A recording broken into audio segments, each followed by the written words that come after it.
Hello, everyone. Greetings to all, and welcome back once again to our new session. Firstly, I hope you all are safe and sound at your place. It's a very special initiative taken by the Kridangan team to bring the personality from the sporting events to share their insights and experiences about their sporting journey. Thank you so much, Kridangan team, for making this happen. And I'm happy and glad to welcome you all the people who are with us right now. Our today's guest is really amazing. He is an international throwball player and state level volleyball player as well. His love for the fitness is really inspirational. With a lot of energy, guys. Let's welcome Mr. Sanket Rane. Hello, Sanketji. Welcome to our show, and we are glad to have you here right now. Thank you so much. Uh, and there are so many questions that we are going to ask and discuss with you. But before that, we believe you are safe and healthy as well. Yeah, I am very fit and good. Thank you so much. Okay. So there are so many questions that we have childhood related questions, family background, your sporting journey, everything. But before that, very common question we have to ask is, how do you manage your fitness as you are looking very fit in this pandemic also? So what's your formula? Can you just share with our Yeah, audience too? basically, I like to be fit.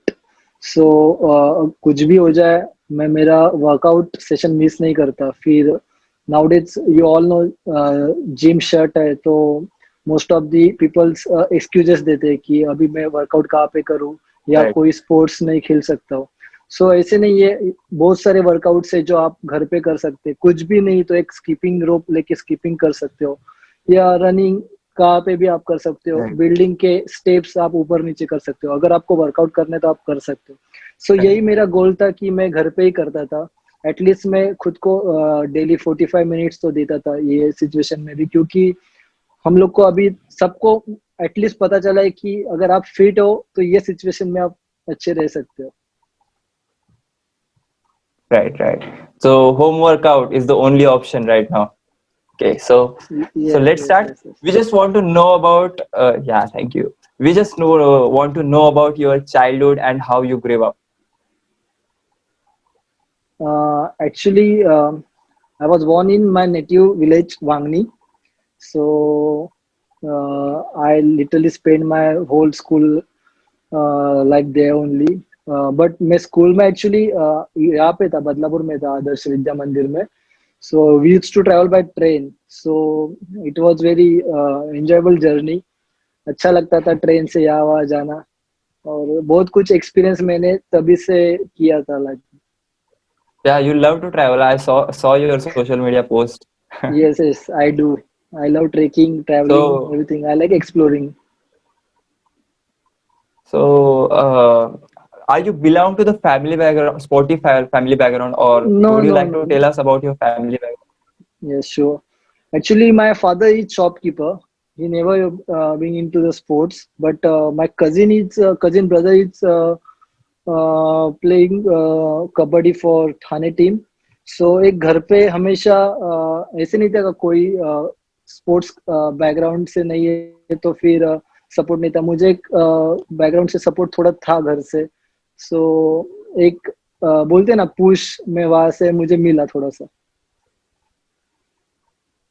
हम्म क्योंकि क्या होता है most of the times family से ऐसे thinking होता है अभी तो नहीं है लेकिन थोड़े साल पहले जब हम लोग स्कूल में थे तो पढ़ाई पे ध्यान नहीं रहेगा डिस्ट्रैक्ट होंगे स्पोर्ट्स से ऐसे थिंकिंग तो that's why I am asking वो तो ओके अभी भी सो वो तो अभी भी है वो तो अभी भी है लेकिन अभी लोग पेरेंट्स देखते सोचते कि हाँ मतलब स्पोर्ट्स में भी करियर बन सकता है लेकिन तो भी स्टडीज फर्स्ट प्रायोरिटी है अभी भी पेरेंट्स में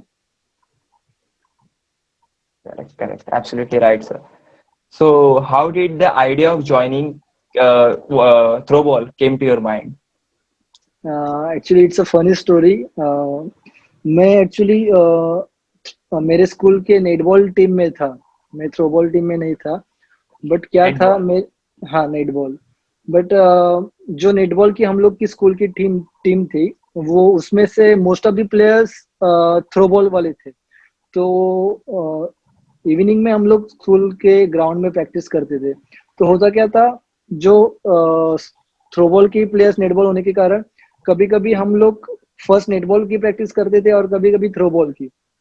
तो अगर कभी Okay. फर्स्ट थ्रोबॉल की प्रैक्टिस कर रहे तो मैं बैठता था, मैं खेलता नहीं था थ्रोबॉल।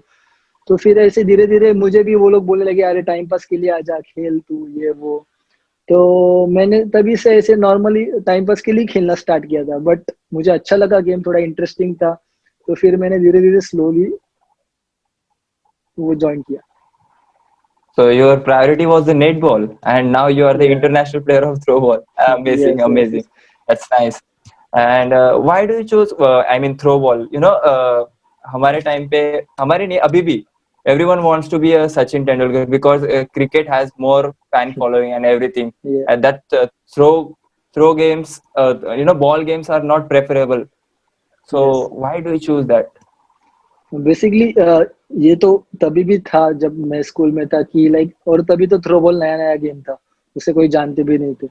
लेकिन क्या हुआ, जब भी थ्रोबॉल में मैंने स्टार्ट किया उसके लाइक जस्ट 2 इयर्स आफ्टर मैंने नेशनल के लिए पार्टिसिपेट किया। मुझे नेशनल के लिए खेलने का मौका मिला। सो वो एक मेरे लिए किक जैसे था। तो मैंने सोचा कि ठीक है, यही अभी मैं खेलूंगा। नेटबॉल तो तब तक मैंने बंद कर चुका था, क्योंकि थ्रोबॉल में Correct. नेशनल लेवल तक मैं जा पाया, तो फिर नेटबॉल वहां पे बंद।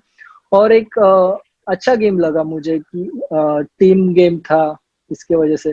और क्रिकेट तो मोस्टली सभी खेलते हैं, कुछ तो अलग हम मैं ट्राई करना चाहता था उसके वजह से। Try something unique, right?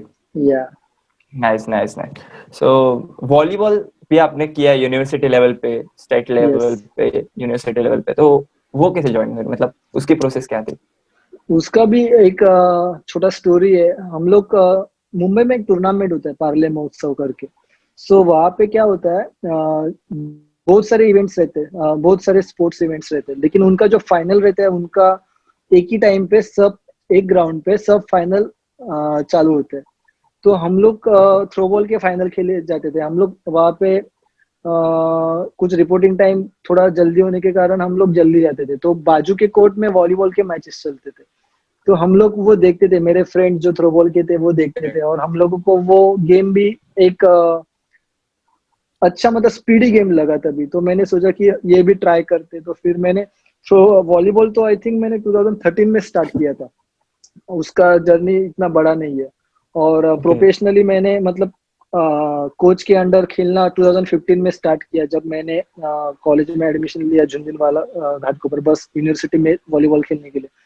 तो ये एक वॉलीबॉल का जर्नी था।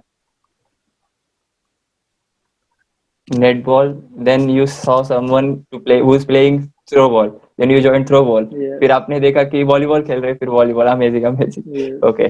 सो you are flexible to adopt anything, any game, right? Yeah How did you manage your studies and sports? Most of the common question. या एज आई टोल्ड यू, जब parents choose करते हैं कि आपको क्या करना है अपने टाइम पे, मैं बता रहा हूँ, अभी तो most of this students decide करते हैं कि आफ्टर 10 तुम लोगों को क्या करना है। तो मेरी जो एक मिस्टेक थी, मिस्टेक Correct. नहीं बोल सकता एक्चुअली, लेकिन after 10 I took admission for engineering. और आपको पता है इंजीनियरिंग, साइंस या फिर मेडिकल, कुछ भी ऐसे फील्ड में जाने के बाद आपको स्पोर्ट्स नहीं या कुछ भी एक्टिविटीज में इतना टाइम देने को टाइम नहीं मिलता।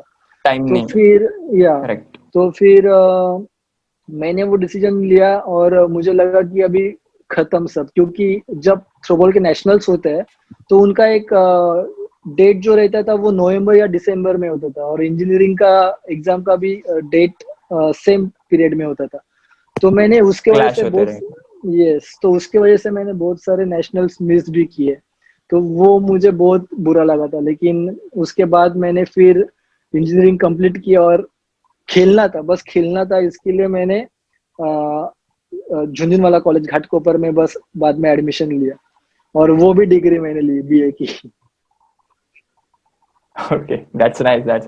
लेकिन फिर भी वो मतलब रहता है ना पढ़ाई का टाइम, देन जी जी। प्रैक्टिस शाम को, वो शेड्यूल यस हर यस एक यस। स्पोर्ट्समैन के लाइफ में आता ही है। तो वैसा right. Struggle, any experience? Struggle मतलब, या मतलब अभी उसके लिए कुछ like it's not same thing, but बस थ्रोबॉल की वजह से मुझे इंजीनियरिंग में ड्रॉप भी लगा था, क्योंकि मैं इंटरनेशनल लेवल के लिए सिलेक्ट हुआ था, Okay. और वो श्रीलंका में टूर्नामेंट थी।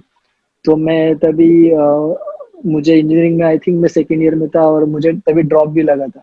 तो मैंने स्टडी को कॉम्प्रोमाइज किया था, ना कि स्पोर्ट्स को वो टाइम पे। Okay okay, amazing.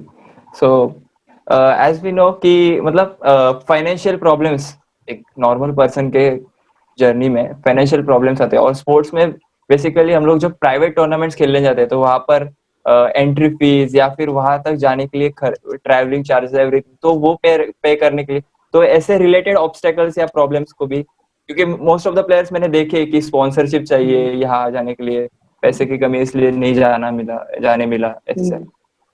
टचवुड मेरे कुछ ऐसे फंडिंग के इश्यूज नहीं कभी हुए, क्योंकि एक फैमिली बैकग्राउंड अच्छा था, उसके वजह से कुछ ऐसे प्रॉब्लम्स नहीं है। बस मुझे जो प्रॉब्लम आया ना, वो बस इंजीनियरिंग ही था, जो मेरे एग्जाम्स थे वही था। बाकी और कुछ करियर में और कुछ प्रॉब्लम्स नहीं है थे। Okay okay, amazing. Any memorable match, जैसे कुछ यादगार एकदम जो इंस्पायर करता है हमेशा आपको? वो तो मेरे कोचेस को भी पता है, राहुल सर को भी, मतलब मेरे वो टीम को पता है। मेरे पूरे करियर में जो जितना भी मैंने थ्रोबॉल खेला, 14-15 ईयर्स, उसमें महाराष्ट्र टीम नेशनल्स में फर्स्ट टाइम फाइनल के लिए क्वालिफाई हो चुकी थी। मतलब मैंने इतने सालों में महाराष्ट्र टीम क्वालिफाई, उसके पहले हम लोग के बहुत सीनियर्स थे, वो फाइनल्स भी जीत चुके, लेकिन मेरे करियर में फाइनल तक हम लोग कभी नहीं पहुंचे थे। और हम फर्स्ट लोग, match. Yeah we went in Panipat, I guess, yes, Panipat Haryana. और वहाँ पे छत्तीसगढ़ टीम को हरा के हम लोग हरियाणा के साथ ही मैच थी, फाइनल मैच। तो वो मैच मेरे लिए बहुत मायने रखती है, क्योंकि तभी हम लोगों ने उनको भी इतना टफ दिया था।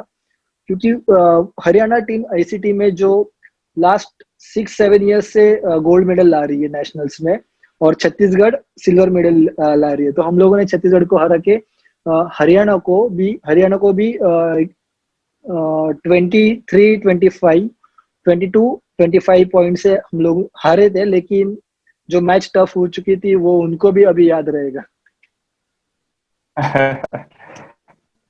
Nice, nice, amazing. So moving towards the next questions, Maharashtra throwball team, अपने वो कोर्ट पे जो प्रेशर होता है कि प्लेयर्स को हैंडल करना, या फिर टीम का स्ट्रेटेजी कैसे होगी, ये सब प्लान आउट करना, कोचेस के साथ डील करना, ये सब कैसे हैंडल किया प्रेशर, क्योंकि आपके आपके ऊपर सबसे ज्यादा जिम्मेदारी होती है एज अ कैप्टन। या एज अ कैप्टन, जब आप एक नेशनल लेवल के कैप्टन होते हो, तो ऑब्वियसली आप में वो एबिलिटी होती है, और इसके वजह से शायद कोचेस और जो आपके सीनियर प्लेयर्स है वो आपको कैप्टनशिप देते हैं। सो मैं ऐसे सोचता हूँ कि करेक्ट।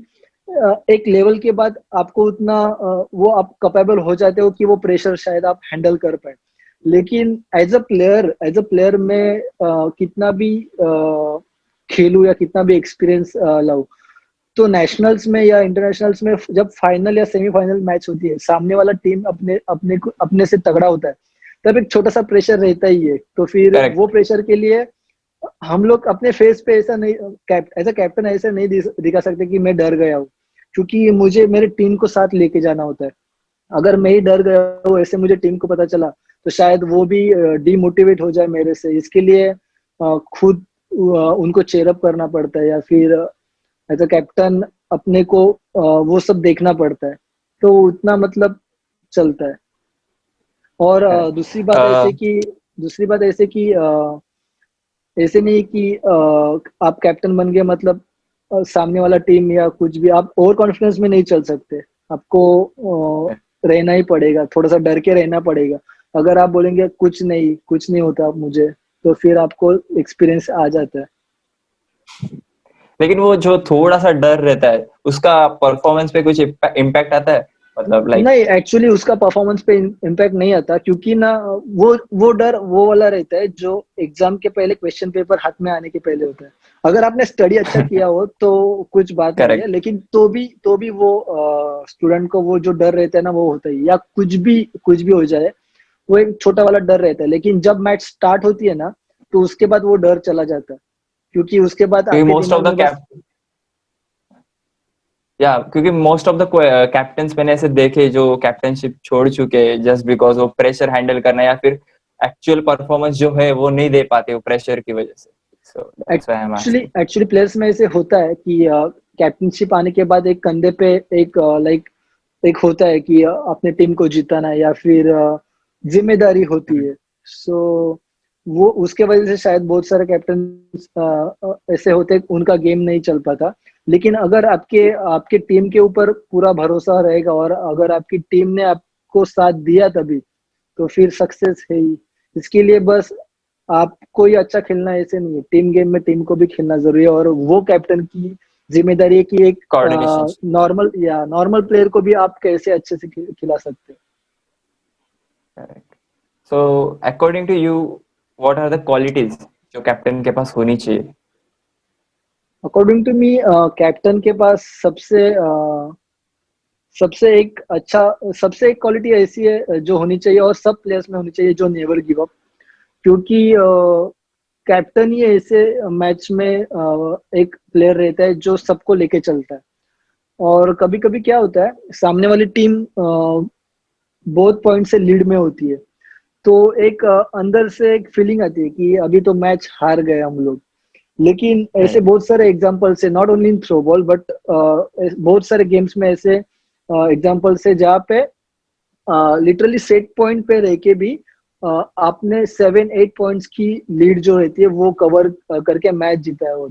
तो ये बात कैप्टन को पता होनी चाहिए रहती है, और वो मायने रखते हुए टीम को साथ लेके चलना चाहिए। तो नेवर गिव अप एक एक सबसे बड़ा पॉइंट है मेरे दिमाग में, जो कैप्टन को हमेशा याद रखना चाहिए।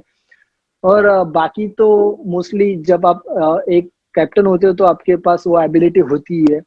लेकिन मैंने देखा है कि जो टेक्निकल पॉइंट्स रहते हैं गेम के बारे में, तो वो थ्रो बॉल ही हो जाए या फिर क्रिकेट या कोई भी गेम, एक टेक्निकल पॉइंट्स मतलब गेम छोड़ के और दूसरे पॉइंट्स, जैसे कि सपोज कुछ बारिश हो गई मैच के टाइम, तो ये टाइम पे डिसीजंस क्या होते हैं या फिर क्या करना पड़ता है, ये सब रूल्स पता होना चाहिए। इन केस अगर कुछ अंपायर के साथ रेफरी के साथ आपको बात करनी है, तो टेक्निकल रूल से आप कैसे बात कर सकते हैं। मैं आपको आर्ग्यूमेंट करने के लिए नहीं बता रहा हूँ, वो एक अलग रूल्स रहते हैं, आपको उनको पूछना भी आना चाहिए कि ये सर ये क्या मतलब आपने कौन सा फाउल लिया करेक्ट या फिर तरीका अभी क्या है? ऐसे। एग्जैक्टली, तो ये सब बातें भी कैप्टन को पता होनी चाहिए। थेरोटिकली भी प्रिपेयर होना चाहिए, same as the yes, coach almost. Exactly so exactly exactly. लेकिन मोस्ट ऑफ द टाइम होता क्या है कि समझो एज अ कैप्टन हम लोग न्यूट्रल न्यूट्रल रहना पड़ता है. वी कांट राइट सेलिब्रेट मोर, अगर ज्यादा जीतते हैं तो सेलिब्रेट भी नहीं कर सकते या फिर चीटिंग होती है राइट। समटाइम्स तो एंग्री भी नहीं हो सकते क्योंकि पूरे टीम का कंट्रोल हिल जाता है. तो ऐसे कुछ हुआ है आपके स्पोर्टिंग करियर में कि समझो आपसे कंट्रोल छूट चुका है या फिर कुछ? नहीं, मैं तो काम प्लेयर हूँ। मैं अटैकर जरूर हूँ लेकिन मैं काम प्लेयर हूँ। लेकिन सामने वाले प्लेयर के ऊपर कभी भी चिल्लाना कभी भी अच्छा मेरे हिसाब से अपने टीम के प्लेयर्स को के ऊपर चिल्लाना। क्योंकि अगर जब एज अ कैप्टन आप अपने टीम के प्लेयर्स को ऊपर चिल्लाते हो, तो शायद वो डिमोटिवेट हो जाते हैं और फिर उनका गेम थोड़ा सा खराब हो सकता है। लेकिन अगर आप कोऑर्डिनेशन हिल जाएगा. हाँ, कोऑर्डिनेशन होता है। और मेरे मेरे करियर में तो ऐसे कभी हुआ नहीं। थोड़ा बहुत तो चलता है लेकिन उतना वो तो मैच में चलता है, तो फिर आपको पता रहना चाहिए कि ये सिचुएशन ऐसे ऐसी हो रही है, इसका इम्पैक्ट आपके गेम पे नहीं होना चाहिए, मैच कुछ अलग वे में जा सकती है। तो फटक से अपने ट्रैक पे आना है, तो ये पता होना चाहिए। और चलो, thank you so much for this answer. And who is your role model? In sports sports में भी मेरा आपके पूरे लाइफ में भी इंस्पिरेशनल एक होता है, like anything, sports and why that my person role only? my sports person is Yuvraj Singh, all time favorite, because okay. we all know as a player तो सबको पता है उनका करियर कैसे रहा। लेकिन राइट. मुझे उनका एक एज अ प्लेयर एटीट्यूड जो उनके पास है वो बहुत अच्छा लगता है।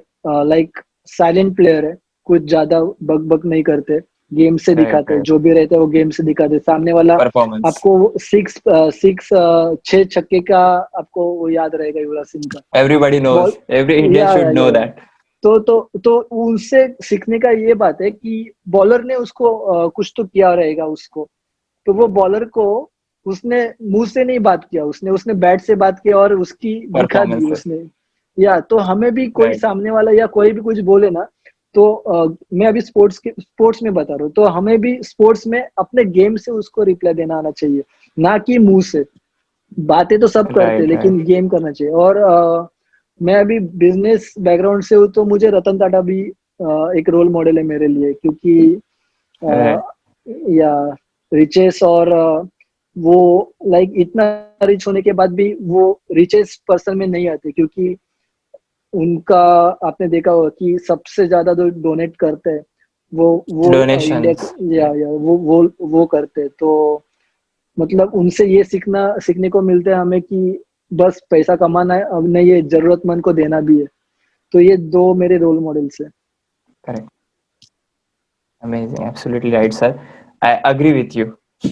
एंड आपने पहले net ball, then throw ball, and then volleyball, and again आप न्यूट्रिशनिस्ट। तो यस, नो, न्यूट्रिशनिस्ट बनने का फर्स्ट कैसे मन में आया?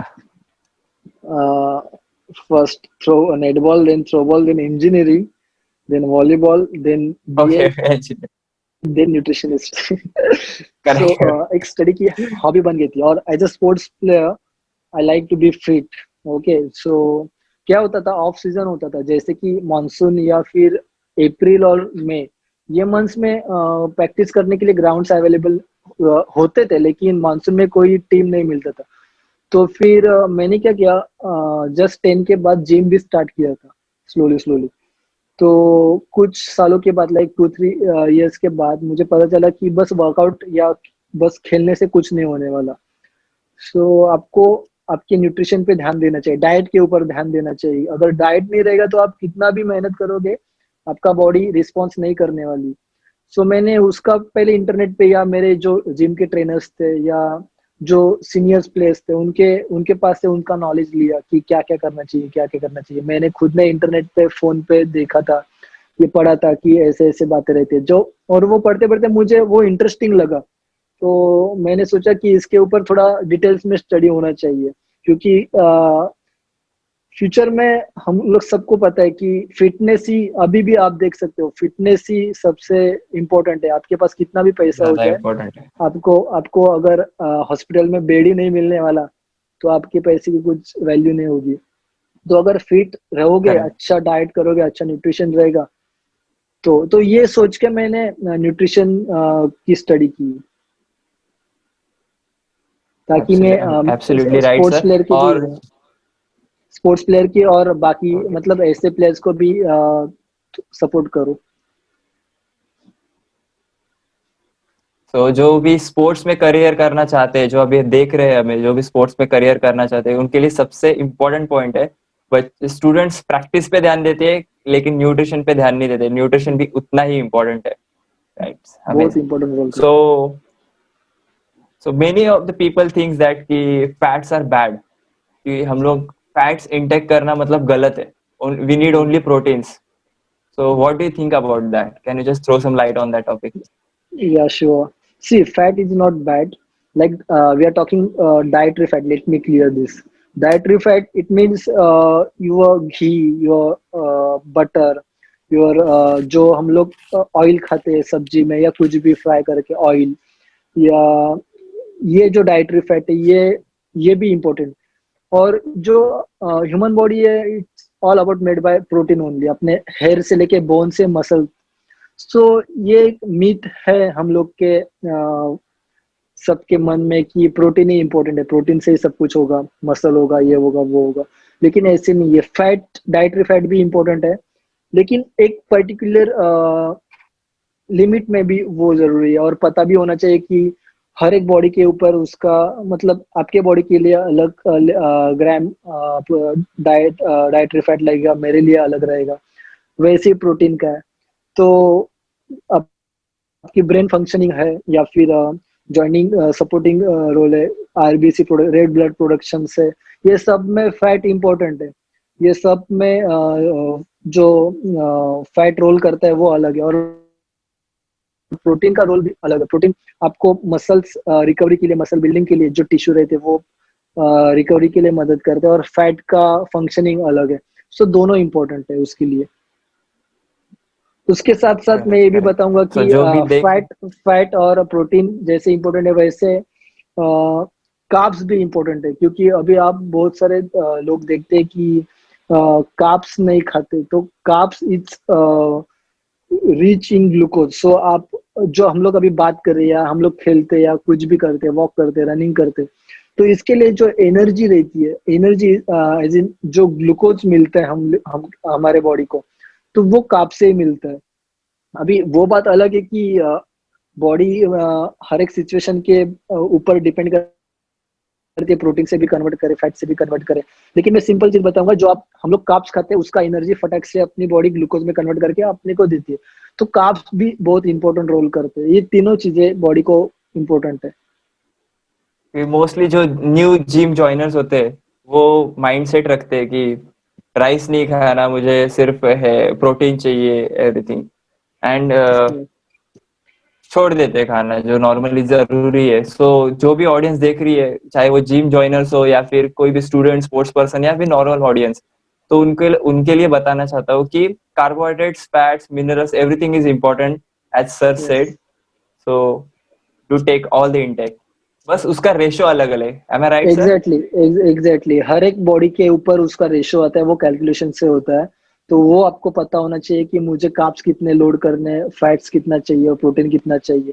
ये सब पता होना चाहिए। ऐसे नहीं कि मैंने बोला कि कार्ब्स अच्छे है तो खा लो कार्ब्स, राइस खा लो, तो ये नहीं चलेगा। आपको पता होना चाहिए। रेशो होता है, रेशो और वर्कआउट भी होना चाहिए उतना। वो भी है। Okay. So, so now what's your long-term goal?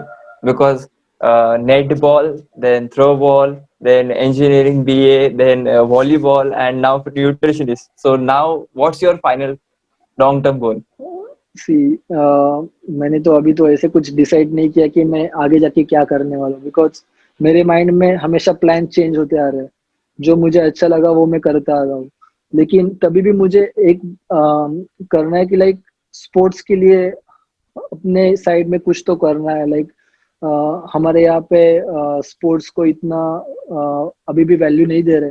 तो मुझे स्पोर्ट्स के लिए करना है, और उसके साथ साथ न्यूट्रिशन भी उसका कितना इम्पोर्टेंट है, ये सब बातें बताना है अपने लोगों को। तो अभी तक ऐसे लॉन्ग टर्म गोल्स Correct. मैंने सेट नहीं किए actually, honestly I will say. But देखे देखते, जो होगा वो देखा ही।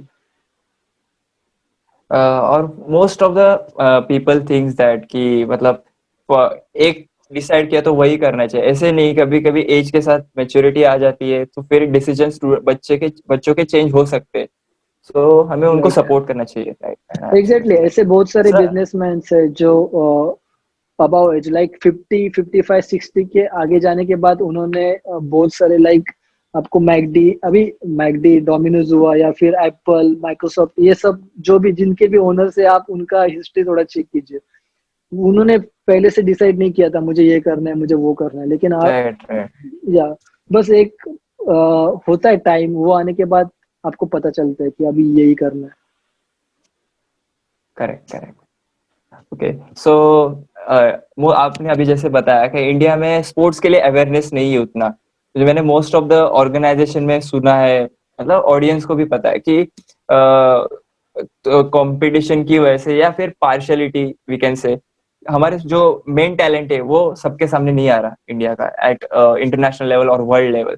सो व्हाट हम लोग क्या चेंज कर सकते हैं so we can overcome that problem?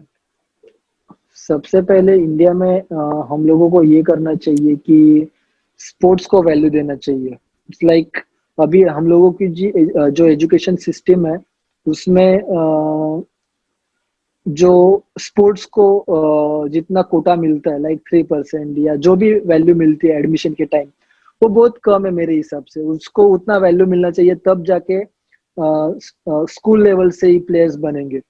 Second चीज, हमारे यहाँ पे बस गिने चुने स्पोर्ट्स है जिसको ज्यादा इम्पोर्टेंस दिया जाता है। अगर आप एक एग्जांपल Correct. देता हूँ, अगर आप किसी को भी जाके कल पूछेंगे कि कल इंडिया जीती या हारी, तो वो बोलेंगे जीती या मतलब ये जीत गई या और हार गई।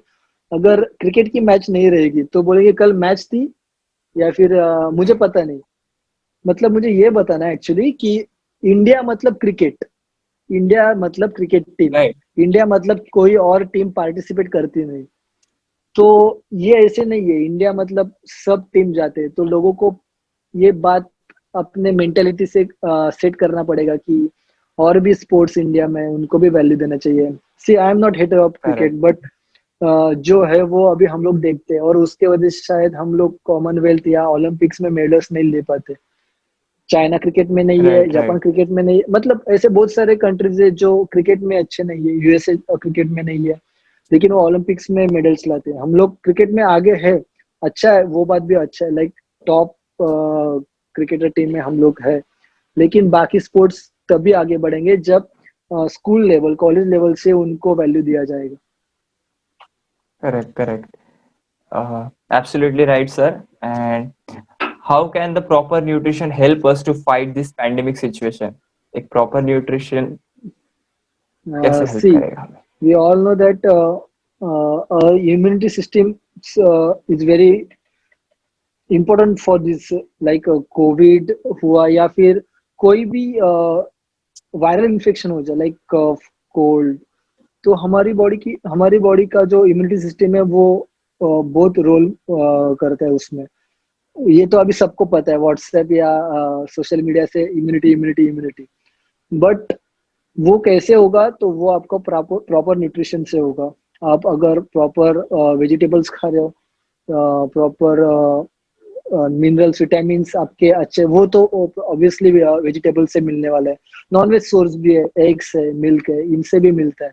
लेकिन जब तक आप जंक फूड खाना बंद नहीं करोगे, जब तक आप बाहर का कुछ भी खाना, लाइक भूख लगी वड़ा पाव खाया, ये खाया, वो खाया, उससे अच्छा फ्रूट्स खा लो, या फिर कुछ नहीं मिला तो एटलीस्ट बनाना, तो मतलब कुछ भी नहीं मिला तो बिस्किट्स ये सब खा लो, लेकिन एटलीस्ट अवॉइड फ्राई आइटम्स जो मिलते हैं बाहर के। क्योंकि स्टार्टिंग से ही हम लोग का इम्यूनिटी अच्छा होना चाहिए। ऐसे नहीं कि एक पर्टिकुलर एज होने के बाद आप फिटनेस करेंगे। मतलब अभी डॉक्टर ने बोला है कि आपको अभी डायबिटीज हो सकता है, तो आप जाके भागेंगे या फिर कुछ वर्कआउट करना स्टार्ट करेंगे, ऐसे नहीं होना चाहिए।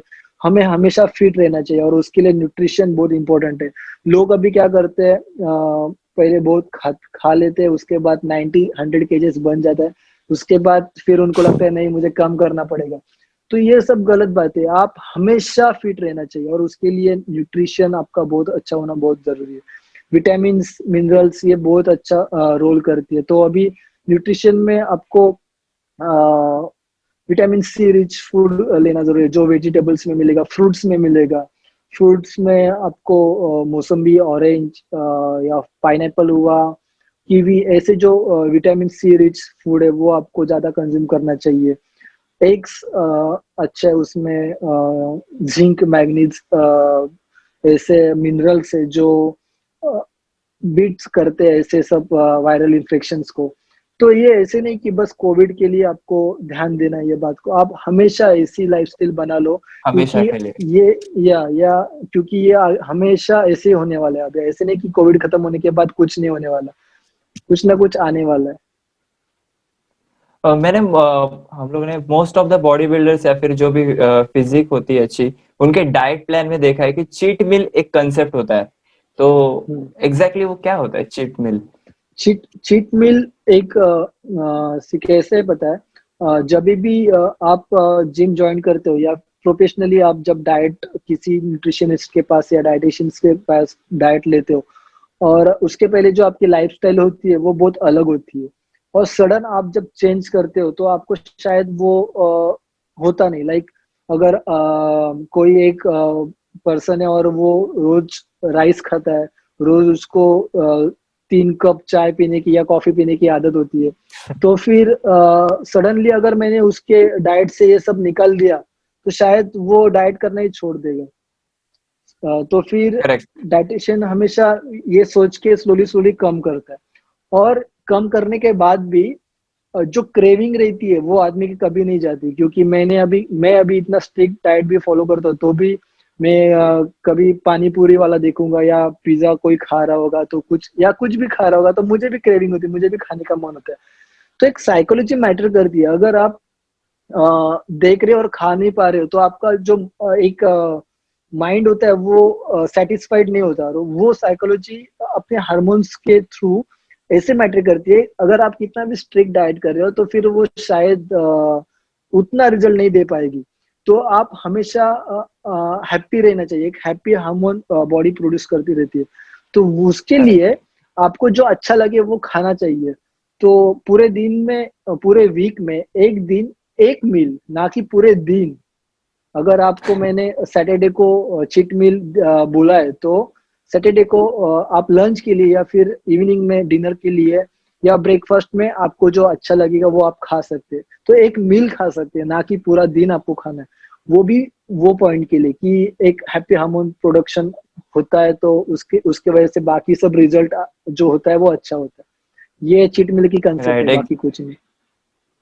राइट, वो मतलब अचानक से डाइट एकदम स्ट्रिक्ट हो गया तो फॉलो नहीं वो करेंगे। बस राइट, वो राइट। बस एक एग्जांपल ऐसे है कि हम लोग 3-4 महीना जॉब करके काम करके थकने के बाद जब फैमिली के साथ टूर पे जाते हैं कुछ छुट्टी लेने के लिए 2-3 दिन करेक्ट। की, वैसे ही एक वीक प्रॉपर स्ट्रिक्ट डाइट करने के बाद एक मील की छुट्टी, ऐसे तो हम लोग खुश उस रहते हैं जैसे। एक्साइट हाँ, उस एक्साइटमेंट की वजह से तो एटलीस्ट हम लोग फॉलो करेंगे कि एग्जैक्टली पूरे वीक करेंगे, एग्जैक्टली। चलो संडे को खा लेंगे। राइट, या, राइट। या। अमेजिंग, जो अमेजिंग। फ्रेश होते हैं ना, हम लोग घूम के आने के बाद फ्रेश होते हैं, वैसे ही उसका भी करेक्ट। रहता है। बस बाकी कुछ उसके उसके लिए बाकी कुछ थेरी नहीं सो आपके जो फ्री टाइम होता है इसमें आप वर्कआउट के अलावा कि कैसे यूटिलाइज करते हो फ्री टाइम?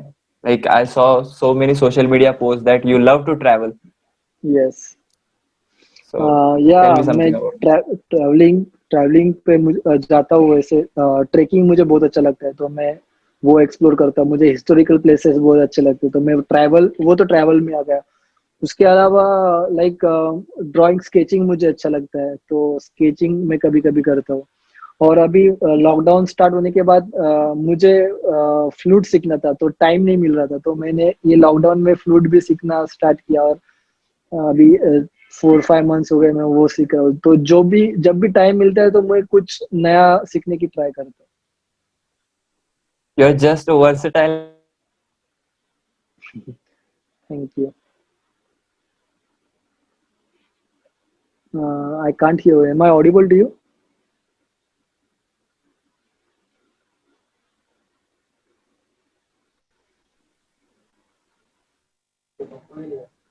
हेलो। हेलो। ऐसी कोई स्पेशल जगह जहाँ पर आप जा चुके हो और फिर से मतलब जाने का मन करता है, ऐसे एनी स्पेशल प्लेस? ऐसी स्पेशल प्लेस, वन डे मुझे चांस मिला तो मैं हरिश्चंद्रगढ़ करके एक है जुन्नर डिस्ट्रिक्ट में, पुणे के यहाँ पे, या फिर अपने मुरबाड के यहाँ पे बोल सकता हूँ, वहां पे जाऊंगा ट्रेकिंग के लिए। और अगर मुझे 4-5 डेज की हॉलीडेज है तो मैं कर्नाटका में हम्पी, एक हिस्टोरिकल प्लेस है, विजयनगर साम्राज्य, तो मैं वहां पे जाऊंगा, क्योंकि वो इतना बड़ा स्केल पे वो बना हुआ है, और उसकी जो हिस्ट्री है वो मैं वापस देखने के लिए कभी भी जा सकता हूँ। ओके, सो आपने बताया तो हम लोग भी एक्साइटेड हुए वहां जाने के लिए। Okay, we so should go. Sure, sure. So any motivational lines for our students, those who are watching us right now? Always stay fit, eat good nutritionist food. Like कुछ भी खा लो तो नहीं चलेगा अभी ये जमाने में। आपको पहले से आपका फिट होना बहुत जरूरी है। और अगर आप sports as a sports career कर रहे हो तो फिर स्टडी को थोड़ा सा उतना इम्पोर्टेंट मत, मैं ऐसे नहीं बता रहा हूँ कि स्टडी इम्पोर्टेंट नहीं है, लेकिन अगर आप एज अ स्पोर्ट्स करियर ही देख रहे हो तो फिर आप 10 के बाद शायद आपके पेरेंट्स को लेके आप डिस्कस करके आप देख सकते हो कि मैं क्या करना चाहता हूँ, क्योंकि डिसीजन गलत नहीं होना चाहिए। तो फिर यही है, और बस कुछ नहीं। Okay. Thank you so much, sir, for these wonderful answers. And we have so much topics to discuss, but as we reach our time limit, we need to stop here. Okay. So definitely, whatever you shared, your experiences, your opinions would be helpful and inspirational to our students. On behalf of Kridangan, wishing you the best for your future. Thank you so much, coordinators, seniors, and audience for your wonderful support. And also through this program, I would like to thank you, all the doctors, police, those who are working for Yes, us yes. in this pandemic, and also all the teachers and coaches who are giving their best efforts to teach their students. Thank you so much once again. Stay fit, It stay was nice healthy. talking to you, Sam. Yeah, thank you. Thank you so much. Thank you.